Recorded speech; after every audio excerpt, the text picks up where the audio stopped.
New Zealand stands at a critical point in addressing the challenges of climate change.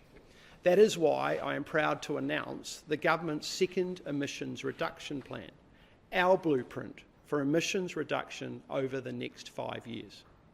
Our plan shows that we can meet climate targets while still supporting a thriving economy. Our plan shows that we are on track to deliver our climate change targets, including our first emissions budget between 2022 and 2025, the second emissions budget from 2026 to 2030, and our 2030 methane target. Importantly, it also shows that we can meet our net zero target as early as 2044, and that is a significant improvement in terms of where we're at, and demonstrates again that the government is on track in terms of its net zero commitments. Our plan has targeted actions in sectors across our economy that produce the greatest emissions, including agriculture, transport, energy and waste. It also includes other areas that are going to be critical to meet our climate targets, such as New Zealand's emissions trading scheme and also sustainable finance. The plan has 8 key policies that will have the greatest potential in emissions savings over the next 5 years.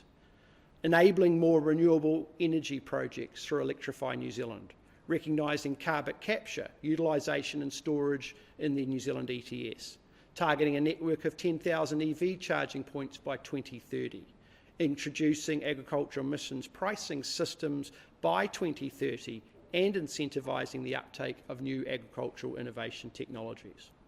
Exploring private sector partnerships to plant trees on low conservation Crown-owned land. Introducing a regulated product stewardship scheme for refrigerants from 2025.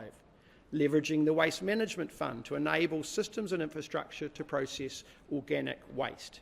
And improving organic waste management and landfill gas capture to increase landfill gas recovery rates.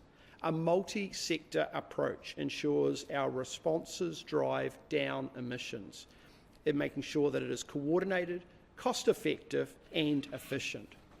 However, the government cannot do this alone. Households, businesses and communities will make the critical difference in our journey alongside government direction. That's why our plan highlights the business-driven initiatives already in progress across New Zealand, such as Genesis's commitment to deliver 300,000 tonnes of biomass to Huntly Power Station by the end of the fiscal year 2028. This reflects an 80% reduction in coal utilisation by Huntly by 2028. Without 1 cent of government funding in order to do that. This demonstrates, in one example, the private sector have the confidence in order to embark on decommissioning and decarbonisation, which have significant impacts for our economy. Collaborating with industry to encourage them to decarbonise more quickly is an important part of this second emissions reduction plan, as it will help us reach our climate goals faster.